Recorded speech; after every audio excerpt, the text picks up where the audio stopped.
right. So I have this is a relatively quicker session. So we're gonna try and get through this one in right about half an hour. We want to make sure that Amanda has plenty of time to get through her activity. And then I have one more session after her activity. So let me share. And of course, we'd love your screens or your cameras back on rather. And there we go. Okay. So going back to that ERP about institutions, which if I remember correctly is number 4. So I want to talk about the fact that institutions matter. And when we think about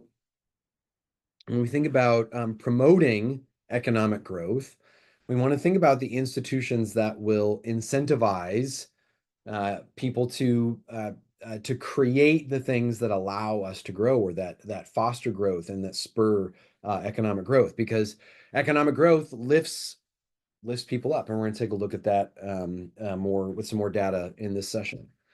So back to that question: why are some nations rich and some nations poor? A lot of that has to do with institutions. By the way, I mentioned Asimolu. I have his and Robinson's 2012 book, Why Nations Fail, on my shelf, which I have not read entirely, but I mean, they won their Nobel Prize in large part because of the work they did in that book, and not necessarily their conclusions, but their measurement techniques. But ultimately, one of their big theses is that institutions matter. This is a pretty mainstream economic view that institutions matter for economic growth and for economic well-being. Um, so another ERP we want to think about again is that people choose, and these choices are the result, are the source of our social outcomes. And you can think about a great place to look for the way that institutions matter and what institutions do is Venezuela. I mean, Venezuela has been in humanitarian crisis for many, many years, right? Had many, many years now. Um, Maduro seems to keep winning these contested, quote unquote, elections. And I don't know if any of you followed their news over the summer, but he quote unquote won another one. And I mean, it's a rough place. And the reasons that Venezuela is in the situation it's in are have a lot to do with their choice of institutions and the fact that dissent is not really allowed. And I mean, Maduro has sought to jail his political opponents. I believe he's tracked down most of the ones from July, and I mean it's a bad scene down there. And not and part of the reason that their economic freedom ranking is 165 out of 165. It's not great.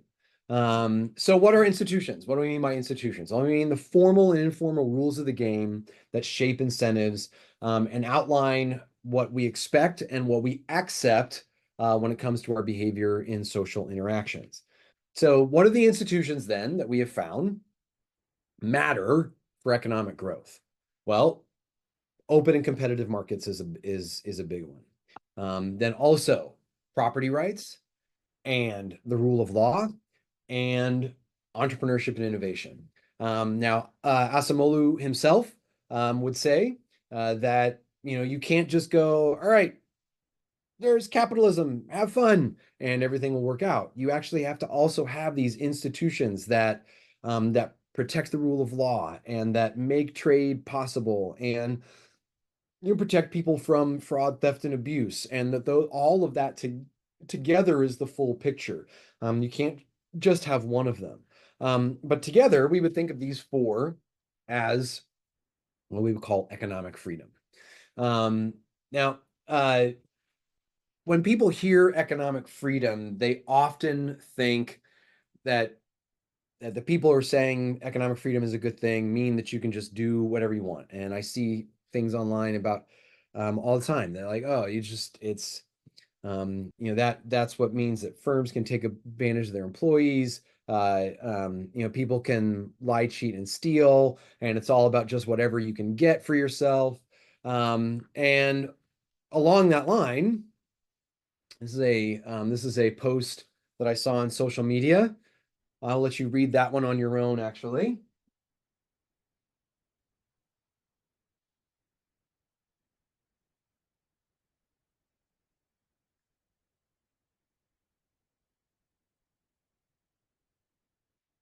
Yep. In life, you have to lie, finesse, and get that bag. Um, that's not economic freedom. Okay. This is an incredibly important understanding is that again, you notice that open and competitive markets and the rule of law. Well, you can't have the rule of law if you have fraud, right? Yeah, yeah. Well, and that too, I seem. But the rule of law is absolutely essential, and the rule of law means no fraud. And we have courts of law to deal with instances of fraud. And so economic freedom does not mean do whatever you want. It means well, we'll get more into what it means. But this is not economic freedom. And this is not the cause of economic freedom. It's not the result of economic freedom. This is not inherently capitalist. Um, um, Capitalism allows for the individual to own and to trade, but that does not that doesn't mean that you're going to have this kind of activity. And just allowing people to own and to trade does not mean that you're going to have greed and theft and all of those other things that people often associate with capitalism or quote unquote capitalism. So again, what is economic freedom though? So we want to make sure that we want to elaborate on this definition so that you all know what we mean. And when we think about capitalism, if capitalism simply means what Sol says, that it's just the freedom of people to engage in whatever transactions they want to engage in.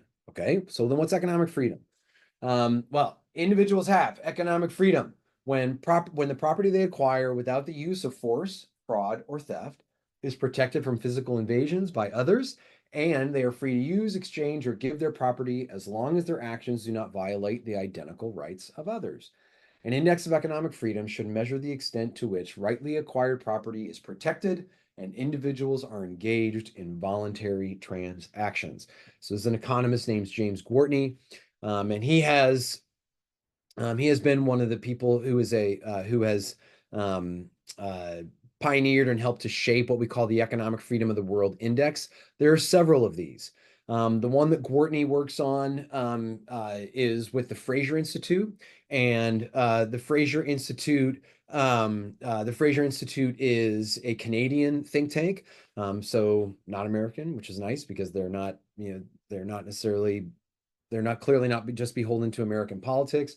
And so every year they publish an Economic Freedom of the World Index, and they do as best as possible. They try to just apply objective criteria to objective data to come up with these rankings. And so, what are the components of that then? Well, they look at the size of government and taxation. And they look at private property and the rule of law. They look at the soundness of money, which is again, monetary stability is really important. And of course, there are a lot of people who there's even some. Well, I don't know how much I want to get into this. That could just be splitting hairs. Anyway, yeah, I won't get into that. Soundness of money, important. Monetary stability, super important. Trade regulation and tariffs, and then the regulation of business, labor, and capital markets.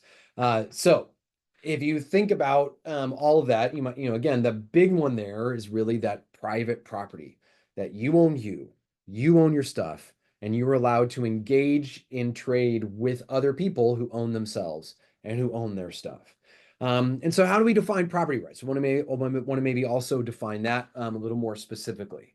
So, this is really long. Let me see if I can get to the shorter version. Yeah. So I'm going to take one section from this and just give you the three basic elements, which are exclusivity of rights to choose the use of a resource, exclusivity of rights to the services of a resource, and the rights to exchange the resource at mutually agreeable terms. And again, the key here is that it be voluntary and that it not be compelled.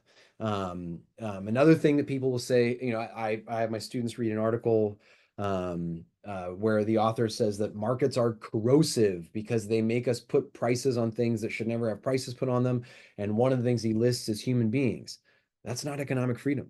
And that's not what we're talking about when we mean markets. Because again, that's not that's compelled. Okay, if you're talking about the buying and selling of another person, that is compelled association. That is by force. That's theft. That's not what we mean when we say economic freedom. That's not what we would consider a market transaction. Now, what are the types of governments then that you can have that would maybe promote these things? Well, historically, we can break pretty much every form of government into three types. First is the rule of force. And under the rule of force, enforcement is at the hands of the strong, and we could typically think about that as just being might makes right. That's something with which we'd be familiar. And in that instance, people own what they can defend. Then you have the rule of man, rule of human, rule of person, whatever you want to call it. And that would be the enforcement is at the will of the one in charge. And when that happens, you own what the one in charge says you own. And one in charge could also be group in charge. We could also, we could be dealing with an oligarchy.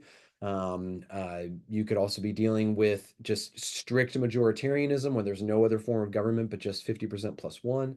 And that would be then that the majority, you own what the majority says you own.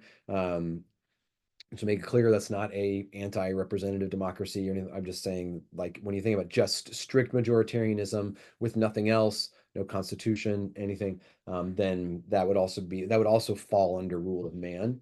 And then the other one is rule of law. And under rule of law, enforcement applies to all, and no one is above the law. And you own what is yours. And you have inherent property rights that are just protected by and enshrined in law. It's not that you own what law says you own. Law says you own what you own, because the law is simply codifying an inherent property right. And under rule of law, the rules that govern behavior and interactions among individuals and groups of individuals apply to both the governed and the governing. Yeah, I think we'll keep it at that.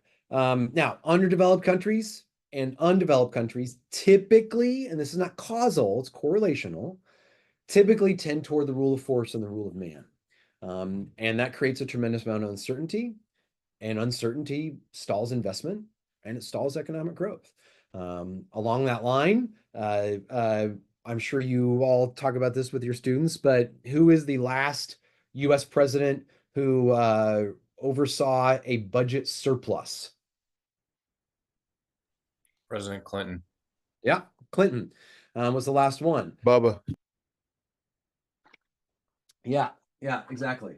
Now, there's a decent argument to be made, and this is not pro or anti, and I'm not just going to tell you where I come down on this argument, but there's a decent argument to be made that one of the reasons that happened is that President Clinton oversaw the tech boom, which generated a higher tax revenues just because people's incomes were rising. But that also that happened because the political environment during the 90s was relatively stable. I mean, President Clinton had a Democratic House and Senate his first 2 years, and after that, it was a divided Congress. And divided Congresses tend to not get as much done, but not being able to get as much done or only being able to get things done that are bipartisan creates a sense of stability. Like, you know what the rules of the game are going to be in 2 years and 4 years and 6 years. And so you're more likely to engage in investment and new capital and new businesses. And yeah, there you go, that peace dividend, right? And so that, markets and firms love certainty, not uncertainty. And when you have that kind of certainty and stability, we find, there's good data that finds that stability helps to promote economic growth as well. So developing this idea of open and competitive markets, what do you mean by that? Well, this idea of freedom of exit is so important. And it's one of the things that differentiates and certainly in the 80s, differentiated communist countries from more market or democratic countries was the ability to exit. Like, I don't like it here. I want to leave. And an open market means the ability to interact or to not interact. I'm able to do business with whom I want to do business, and so are you, right? If I don't like a particular company's stances or business practices, or if I hear they don't treat their employees the way that I think that I would like them to, then I can exit that market. I can do my business with someone else. So you have the freedom to enter, leave, and you have the freedom to buy, and you have the freedom to sell. You have the ability to start a business.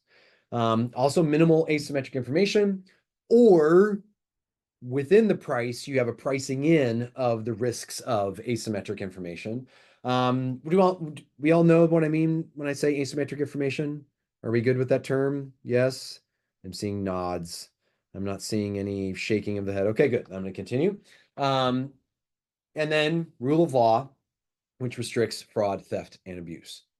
And of course, as a big part of that, property rights are necessary for open and competitive markets to function. Because if you don't own what's yours, or if you don't own the thing, it's hard to engage in a transaction for that thing or for other things. Open markets tend to produce more sellers, and more sellers tend to produce lower prices. Uh, Now, open and competitive markets also foster entrepreneurship and innovation. Well, who is an entrepreneur? An entrepreneur is the undertaker. It's the one who brings it all together. And that then produces innovation. When you put that invention to use to create wealth, and innovation equals higher productivity, which equals more supply, which equals lower prices. So, is all of this good for the poor? So we've talked, is capitalism good for the poor? Might be a better question to say, is economic freedom good for the poor? Countries that we would define as economically free, countries that on that Fraser Index tend to be economically free. Would you want to be a poor person living in those countries or in less free countries? Well, we can ask the question, how does economic freedom correlate with measures of poverty and standards of living? So we find that economic growth raises standards of living, like we said earlier. So we can take a look at some data. So this is from the Economic Freedom of the World annual report. This is from 2021. The most recent report looks basically the same. The numbers might be a little bit different. But countries with greater economic freedom have substantially higher per capita incomes. And again, this is correlational data. It's not causal, but these correlations are pretty strong. And you can see how things are going, right? The least free countries tend to have really low incomes. Now, I want to pair this with this next graph. I want to make sure that you're paying attention to what these two things mean. So the share of the income of the lowest 10% is pretty darn close relative to these quartiles, right? It's all right within a 1 percentage point range of one another. And so, I mean, would you rather have 2.57% of 6,000 or 2.82% of 50,000? There's a good math question you can ask your kids, and you can have them do those numbers. But if you're going to be poor, you'll have more in a more free country. At least that's what the data would lead us to believe. And this next slide is similar, right? What is the income of the poorest? Well, in the most free countries, their annual incomes are higher. They tend to be right around $15,000, and at least free $1,500. Those are significant differences. Poverty rates in the most free countries, poverty rates are lower. In the most free countries, you have higher life expectancy. In the most free countries, you have lower infant mortality. And in the most free countries, you also have just happier people.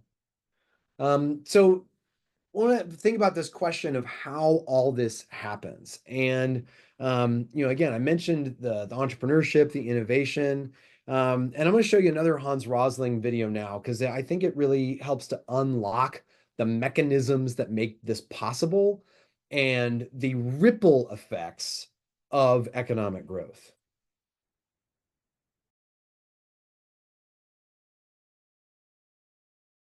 I love Hans. I miss his TED Talks. So why is all this important? Well, because when you have these kinds of shifts in technology, you also get shifts in what people are able to do. And there is, when you unlock washing machines and dishwashers, when you unlock farming technology and you make it so that one person can farm more area and not you don't need as many people to be working in fields. Those people can be out can go get jobs in other industries, and that all of that unlocks growth as well. Now there's fierce debate about just what AI is going to do, and whether AI will deliver that same kind of unlocking of potential or whether it will leave people behind. I know people that I respect across the spectrum of that debate. So I mean and that's a tough one. That's a question that we're going to be that we as a country and a community are going to be dealing with over the next several years. But why does all this matter? Is because economic rights are fundamental rights in the sense that without them, there can be no political freedom or civil freedoms.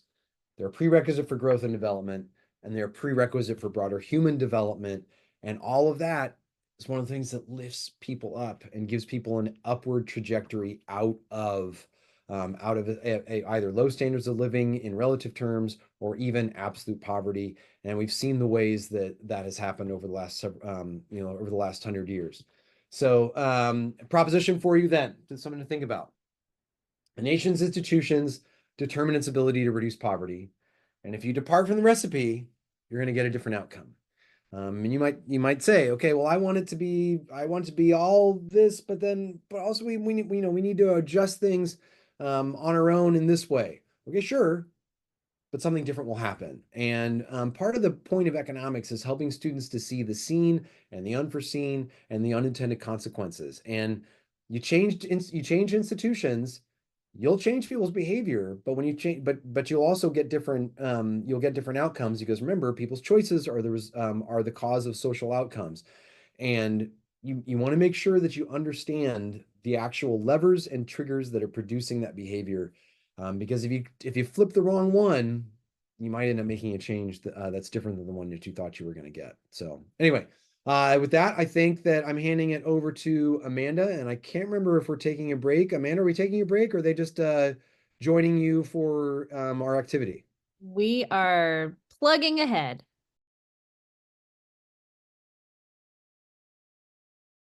Sounds good. Yeah, thanks, Josh. Yep. Awesome. Josh actually teed us off very well for our activity this afternoon. So welcome back to activity mode. If you guys still have your Pear Decks up, we will not use a different code. And if you're not still in the Pear Deck, the code is in the right-hand corner of the screen. Again, it's joinpd.com.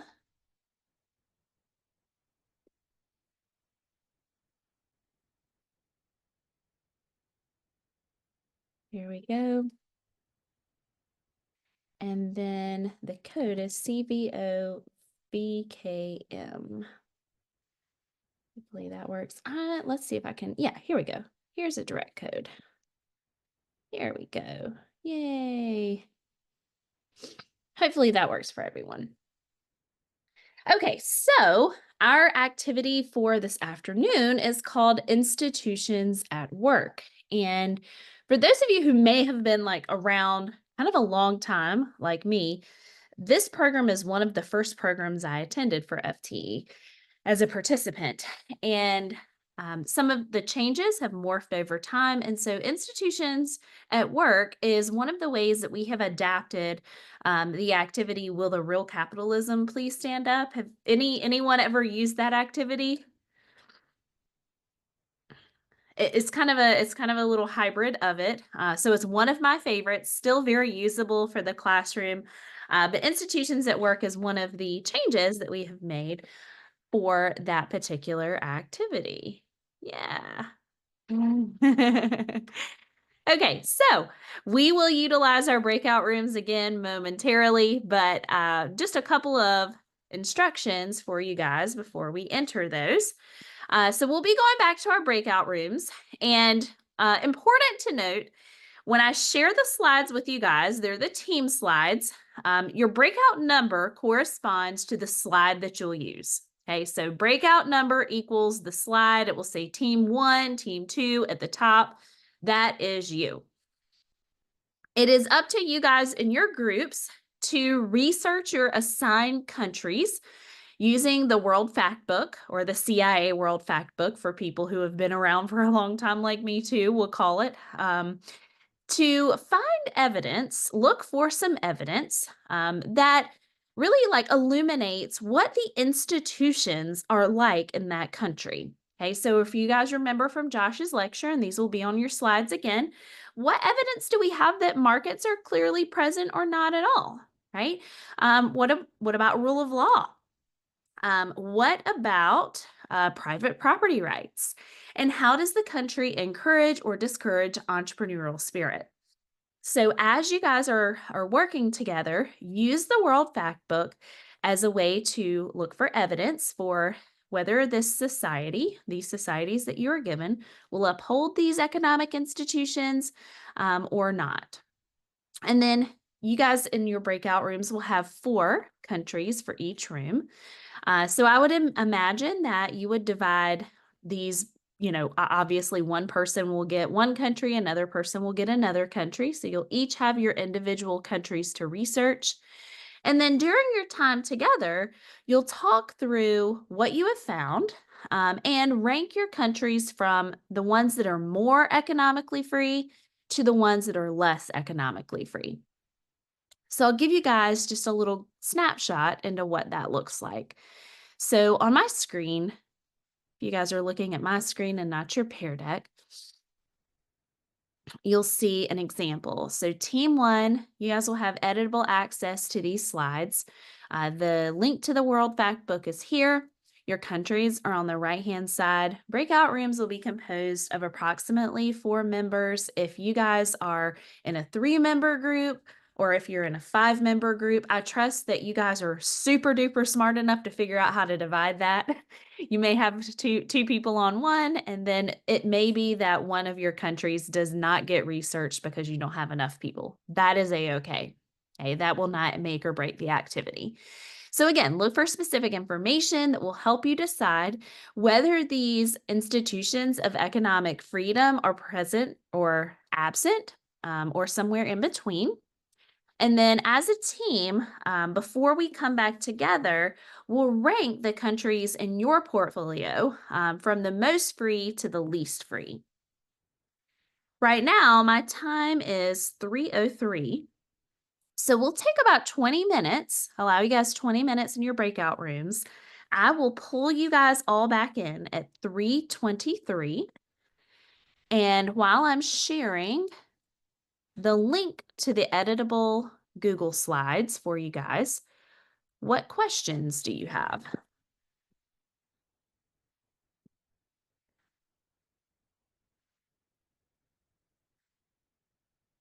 Can I see the address for the fact book thing again? Yes, ma'am. If you click, Tanya, if you click on the link that I just shared, Uh-huh. the address for the World Factbook is the very first link on the first slide. It's on each of Okay. those slides. Does that help? Hmm. Okay, I there we go. guess. Let's see. There we go. And then I can put it back on my screen as well. Okay. Anyone else?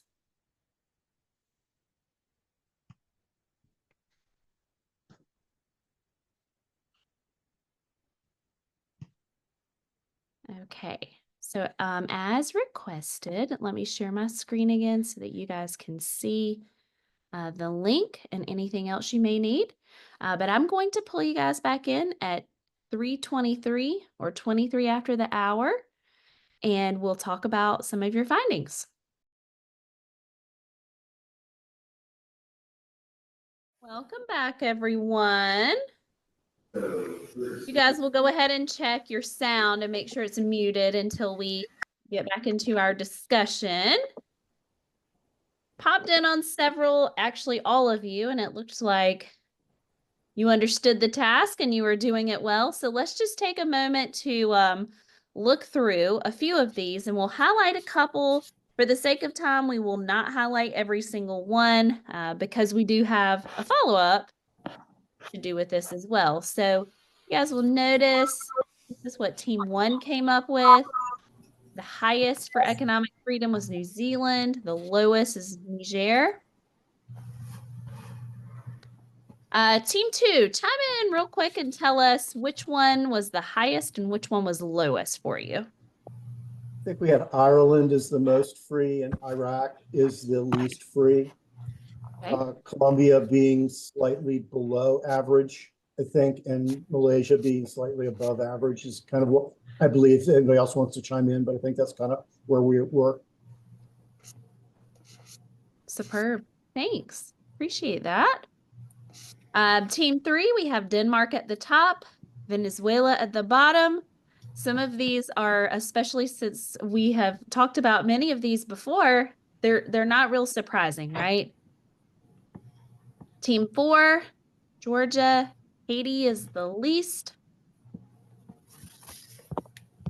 Team 5, will you guys chime in real quickly? Yeah, so we didn't rank them on the slide, but frankly, the consensus in our group is we weren't able to really find much of this from the World Fact Book.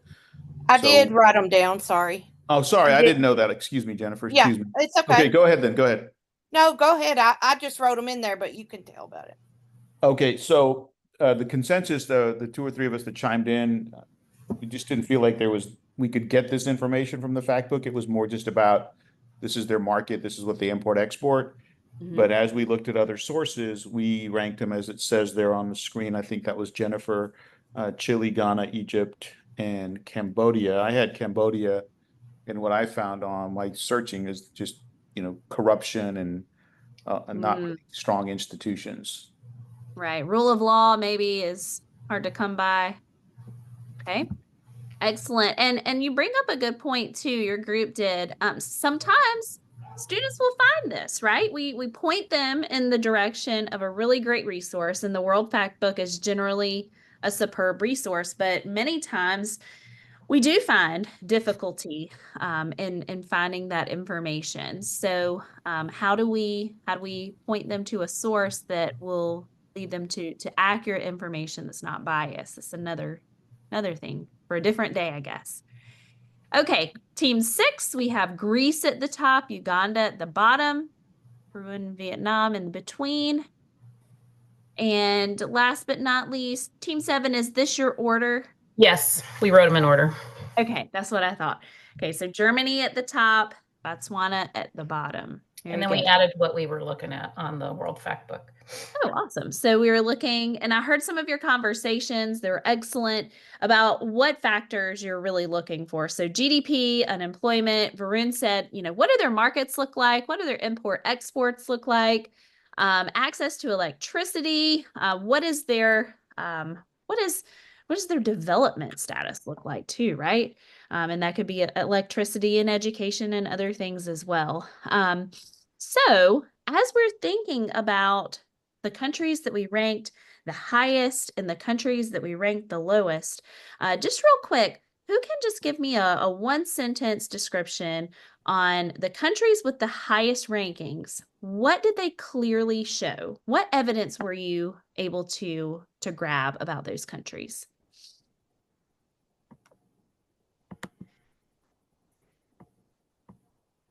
Well, we looked also at the unemployment rate was very low, and then that therefore reflected probably in their GDP, which was significantly higher, depending. Also, inflation's taxation without representation versus people's purchasing power. Okay. Yeah. Excellent. And then when we look at some of the countries that we ranked the lowest, what were some of the commonalities between them? Did you guys see any evidence that imparted lack of institutions? Yeah, weak rule of law, poor property rights. Yeah, weak rule of law. So what does that look like? What does weak rule of law or weak property rights look like in a country? lack of opportunity across the board, whether that's unemployment, access to electricity, transportation. Okay, excellent. So Weak lack of, rule of law can, oh, sorry, no, go weak ahead, rule of Laura, go law ahead. can also affect like life expectancy. Okay, explain. Well, I mean, if you're talking about a country where you don't have the institutions set up, you tend not to have the healthcare, the corruption can lead to other issues, just societal issues, and you just do tend to see lower life expectancies. Sure, sure. And I think as we were saying earlier, we're not looking at causation, we're looking at some correlational factors, right? Excellent. Okay, so as we move into the latter part of this activity, you guys did some excellent research already. This was certainly to get your brains thinking about how we look at institutions and what evidence we can find for them or lack of them. I'm going to send you guys in just a second back to your breakout rooms shortly. And what I'd like to ask you guys to do while you're there is look at your 4 countries again, but now look at their score on the Economic Freedom of the World Index. So the website is freetheworld.com. I'll drop that in the chat and it will also be on your slides as well. And what I'd like to ask is for, as you go back to your slides that look like this, go to slide 12. This is what slide 12 looks like. You're going to use different colored text for each of your countries. Blue text is going to be for the top ranked country that you did your research on in the Economic Freedom of the World Index. And then the red text will be the last. The numbers indicate their score. Okay, so I'll show you guys right quick before we go. So it is freetheworld.org. And I'll bring up that interactive map as well. So when you go there, freetheworld.org, there's a longer address for it as well. Josh was talking about the Fraser Institute. You can search by your country. So let's try Botswana. And it shows us that their ranking is 80, and then it tells us the score out of 10. Okay. So the closer we are to 10, the more free. The closer we are to 1, the less free. And you guys will pop back into your breakout rooms to figure out where they fall. Any questions on that?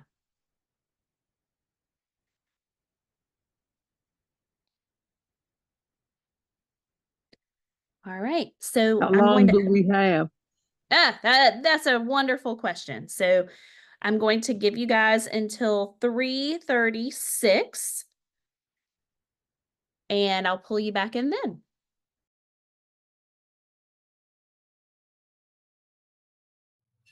Welcome back, everyone.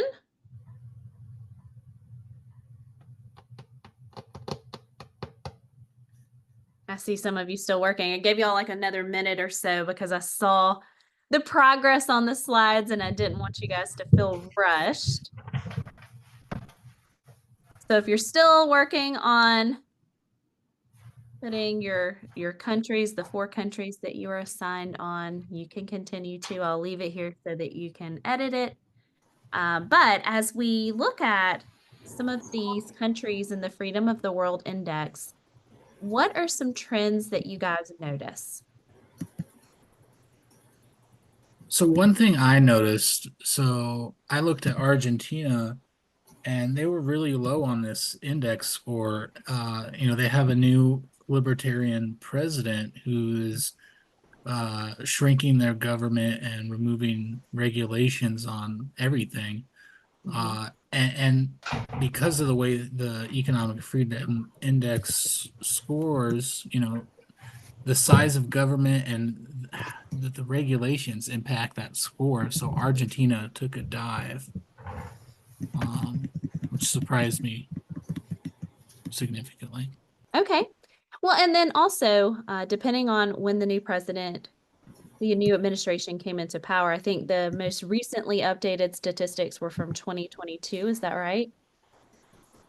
So that may make a difference as some of the policies are able to resonate. It's a good point. Other takeaways.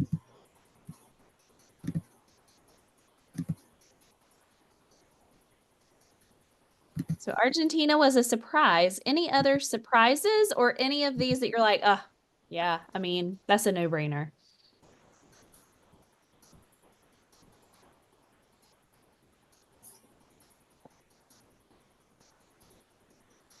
Oh, our group found it weird that well actually maybe I just did, but I thought Niger would be ranked way lower on the index, just considering the research was about like their, you know, instability with their political landscape. So I thought it was going to be like much lower than being like at a 5.3 or whatever it was. So Yeah. Yeah. And then you have countries like Argentina, Venezuela, Haiti, and Algeria who are lower than them, right? It's an excellent point. Anyone else?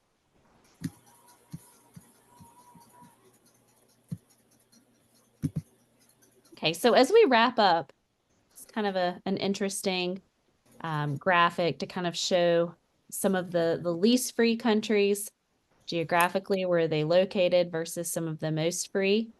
So when we look at the most free countries in the world based on this index, where do we find them?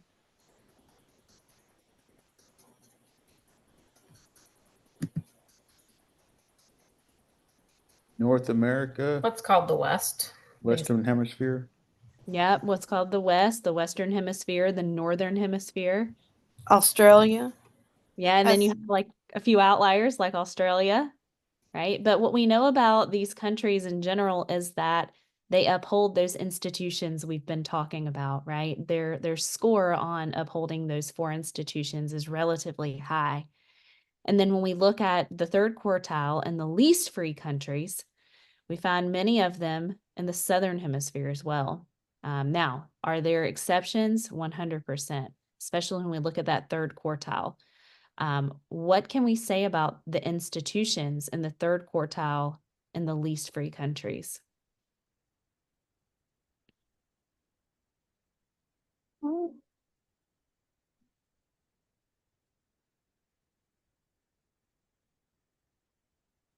Probably not a lot of private property rights, not a lot of incentives and motivation for entrepreneurship, right? Rule of law is probably not as existent as they would like. Markets, probably not very present. I see some people chiming in the chat. Yeah, ravaged during the industrial era. Okay, all right. Yeah. Well, we are overall maybe not where we would like to thrive ourselves, but there's a reason. It's not just because, hey, we're located here in this hemisphere. It's because of their lack of institutions and the upholding of those in their society for the most part. Okay, so we're going to take a little short break, my friends. Stick around if you have any questions or want to chat something out, and we'll come back at 3:50 or 50 after the hour to start bringing it all together.